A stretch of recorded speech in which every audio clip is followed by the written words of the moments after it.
Excuse me, വീട്ടുകാരെ ഇവിടെ ആരുമില്ലേ? ആരുമില്ല, പൊക്കോ. അയ്യോ, അങ്ങനെ പറഞ്ഞ പൊക്കത്തില്ലോ. എനിക്ക് പറഞ്ഞിട്ടേ പോകാനൊക്കത്തുള്ളൂ. വാങ്ങിട്ട് വന്ന് ചോദിക്കട്ടെ. മോളെ, അമ്മേനെ ഒന്ന് വിളിക്കുവോ? അയ്യോ, 10-21 വയസ്സുള്ള എന്നോടാണോടാ മോളെ എന്ന്? സുശീന്ദ്രന്റെ, എന്റെ കൂട്ടുകാരൻ സുശീന്ദ്രന്റെ അമ്മ തന്നെ. അത് തന്നെ. അമ്മയെ അനുഗ്രഹിക്കണം. കാല് വാരരുത്. അയ്യോ, കാല് വാരിയതല്ല, എന്നെ അനുഗ്രഹിക്കാൻ പറഞ്ഞതാ. നിനക്ക് ദീർഘായുസ് ഉണ്ടാകട്ടെ മോനെ. ഇവിടെ നീ ഒരു ചെറുക്കനെ പഠിപ്പിക്കാൻ വേണ്ടിട്ടല്ലേ വന്നത്? ഇവിടെ 10-26 മാഷന്മാര് വന്നതാ. അവരെല്ലാം ഇവിടെ ജീവനും കൊണ്ട് ഓടിയടാ. അത് അവർക്ക് പഠിപ്പിക്കാൻ അറിയാത്തോണ്ടാ. ഞാൻ അങ്ങനെയല്ല, ബിരുദനാ. ഓടിയത് എങ്ങനെയൊക്കെയാന്നറിയാവോ? ചിലർക്ക് കയ്യില്ല, കാലില്ല, നഖമില്ല, അങ്ങനൊക്കെയാ അവർ ഓടിയത്. ഞാനൊന്ന് ചോദിച്ചോട്ടെ, ഞാനിവിടെ പഠിപ്പിക്കാൻ വന്നത് ഡ്രാക്കുള കുഞ്ഞിനെ വല്ലതും ആണോ? അല്ല, ഡ്രാക്കുളയാണോ യക്ഷിയാണോ എന്ന് വൈകാതെ എനിക്ക് മനസ്സിലാവും. ഇല്ലേ, സംഭാരം വല്ലതും ഉണ്ടോ? സംഭാരം ഉണ്ടാക്കളെ, എടുക്കട്ടെ. ചെറുക്കനെ ഇങ്ങോട്ട് വിളിക്ക്. മക്കളെ, മാഷ് വന്നേക്ക്, നോട്ട് വൈക്രുവേ.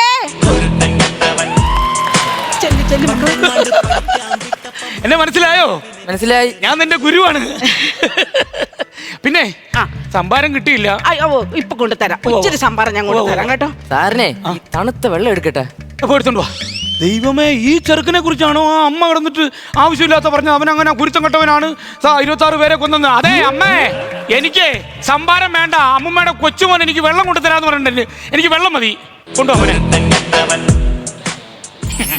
അമ്മച്ചി, വെള്ളം കിട്ടി കേട്ടോ, ഞാൻ കുടിക്കുവാണേ. രാത്രി ഉറക്കമില്ലാത്ത എനിക്ക് കുറച്ച് സ്ലീപ്പിംഗ് പിൽസ് അവിടെ എടുത്ത് വെച്ചടാ. അത് കലക്കിക്കൊണ്ട് തന്നാടാ. വൃത്തികെട്ടവനെ, അപ്പൊ നീ എന്നെ ഉറക്കിക്കിടത്തി മയക്കിട്ട് പീസാക്കാനുള്ള പരിപാടിയായിരുന്നല്ലേ? അറിഞ്ഞില്ലേ? നീ ഉദ്ദേശിക്കുന്ന സാറല്ല ഞാൻ. എനിക്ക് കുറെ ചോദ്യങ്ങൾ നിന്നോട് ചോദിക്കാനുണ്ട് കേട്ടാ. നീ ഇംഗ്ലീഷ് മീഡിയം ആയിരുന്നോ കണക്ക് മലയാളം മീഡിയം ആയിരുന്നു? അങ്ങനൊന്നും ഇല്ല. കഴിഞ്ഞ ദിവസം +2 ക്ലാസ്സിൽ കയറിയിട്ട് സാറ് ചെവിക്ക് പിടിച്ച് വെളിയിൽ കയറിയായിരുന്നു. അവൻ അങ്ങനൊന്നും ഇല്ല. പിന്നെ ചെവിക്ക് പിടിക്കുമല്ലേ വേണ്ടത്? മോനെ, മലയാളത്തിന് നീ എങ്ങനുണ്ട്? മലയാളം കേട്ടാ അറിയാം. അപ്പൊ എഴുതാനും വായിക്കാനും ഒന്നും അറിയത്തില്ല, കേട്ടാൽ അറിയാം അല്ലേ? മലയാളത്തിലൊരു ചോദ്യം നിന്നോട് ഞാൻ ചോദിക്കട്ടെ.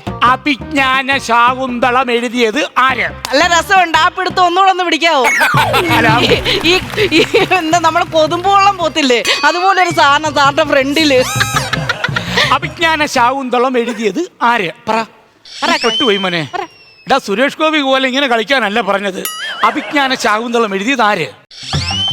കുട്ടിയൊന്നും മിണ്ടുന്നില്ല മോനെ. ഒന്നുകൂടെ പറയാം, നീ ശ്രദ്ധിച്ച് കേട്ടണം കേട്ടോ. അഭിജ്ഞാന ശാകുന്തളം എഴുതിയത് ആര്?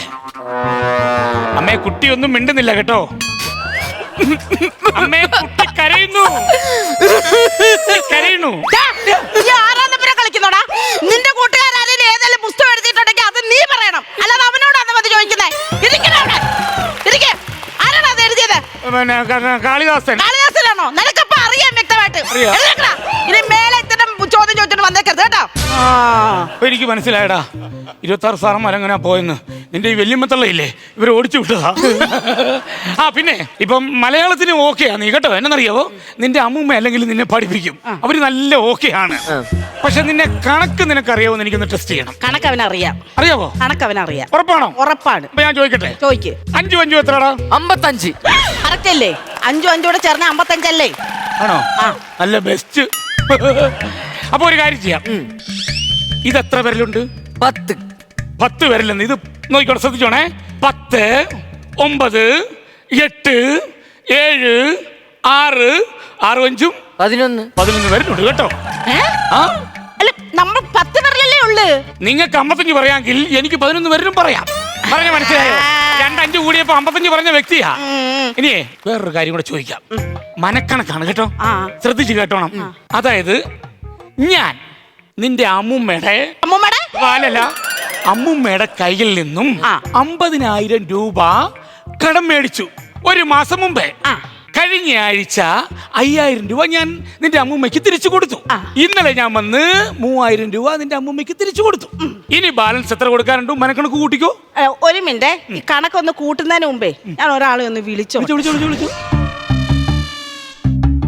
എമ്പറേ, കഴിഞ്ഞ ദിവസം ഞാൻ എൻ്റെ കയ്യിൽ നിന്ന് ഒരു 50,000 നഷ്ടപ്പെട്ട കേസ് ഞാൻ പറഞ്ഞായിരുന്നു. ആളിവിടെ വന്നിട്ടുണ്ടേ.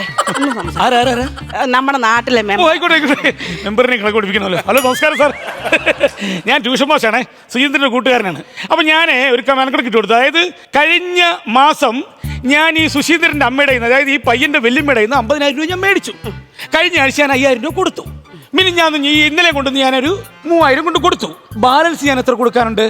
ആ ഞാൻ കൊടുക്കാം പിടിച്ച്. 42,000 കറക്റ്റ് ഇല്ലയോ? ആ ശരി എന്നാ. ആ ഹലോ അതെപ്പം കൊടുക്കാനായിട്ട് മനക്കണക്കല്ലേ അത് ഇത് പിടിച്ചേ വെച്ച് എടുക്ക്. എപ്പ കൊണ്ടുവരുന്നീ? എന്തോന്ന് ബാക്കി പൈസ നീ എപ്പ തരും? അയ്യോ അത് മനക്കണക്കല്ലേ? യഥാ നീ കഴിഞ്ഞ ആഴ്ച 50,000 രൂപ എന്റെ കയ്യിൽ നിന്ന് ഞാൻ ആർക്കാ കൊടുത്തേന്ന് എനിക്ക് ഈ ഓർമ്മക്കുറവുണ്ട്. അപ്പൊ അതുകൊണ്ട് ഈ ആർക്കാ കൊടുത്തേന്ന് ഒരു പിടിയില്ലായിരിക്കുമെന്ന് അപ്പഴാ നീ വന്ന് ചാടിയേ. ബാക്കി പൈസ ഇടും. എന്റെ കയ്യില് ഇപ്പൊ എനിക്കൊരു 120 രൂപയേ ഉള്ളൂ. 120 രൂപയോ? ബാക്കി പൈസ നീ എപ്പ തരും? ഞാൻ പിന്നെ ഒരു ദിവസം തരാം. ബാക്കി 41 എത്രാണ്ട് ഇല്ലയോടാ മോനെ? 42. അത് തന്നേ പറ്റത്തുള്ളൂ കേട്ടോ. ചതിയായിപ്പോയി കേട്ടോ. മക്കളെ ബർത്ത്ഡേ അങ്ങ് ആഘോഷിച്ചാലോ? Happy birthday to you, happy birthday to. ആരുടെ? നിന്റെ ബർത്ത്ഡേ ആടാ ഇന്ന്. എന്റെയോ? ആ. എന്റെ ബർത്ത്ഡേയോ? ഓ ശരിയാ, ഇന്ന് എന്റെ പിറന്നാളാ. ആ. എന്റെ ജനനം കഴിഞ്ഞിട്ട് ആദ്യമായിട്ടാണ് എന്റെ ബർത്ത്ഡേ വേറൊരാൾ ഓർത്തിരിക്കുന്നത്. Happy birthday to you. പിന്നെ സുശീന്ദ്രൻ പ്രത്യേകം വിളിച്ച് പറഞ്ഞു നിനക്കൊരു കേക്ക് കട്ട് ചെയ്യണമെന്ന് പറഞ്ഞു. ഞാൻ കേക്ക് മേടിച്ചു വെച്ചിട്ടുണ്ട്, ഞാൻ എടുത്തോണ്ട് വരാം കേട്ടോ. എനിക്ക് കേക്കോ? കേക്കുണ്ട്. എന്റെ ഭാര്യയുടെ വീട്ടുകാർ ചെയ്യുന്ന പോലെ തന്നെ. Happy birthday. കേക്കോ? എനിക്കറിയത്തില്ല.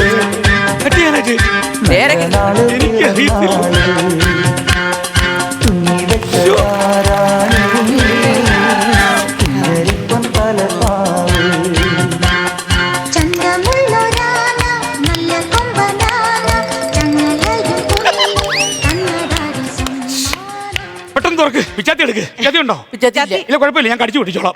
എടുക്ക് മൊത്തം എടുക്ക്.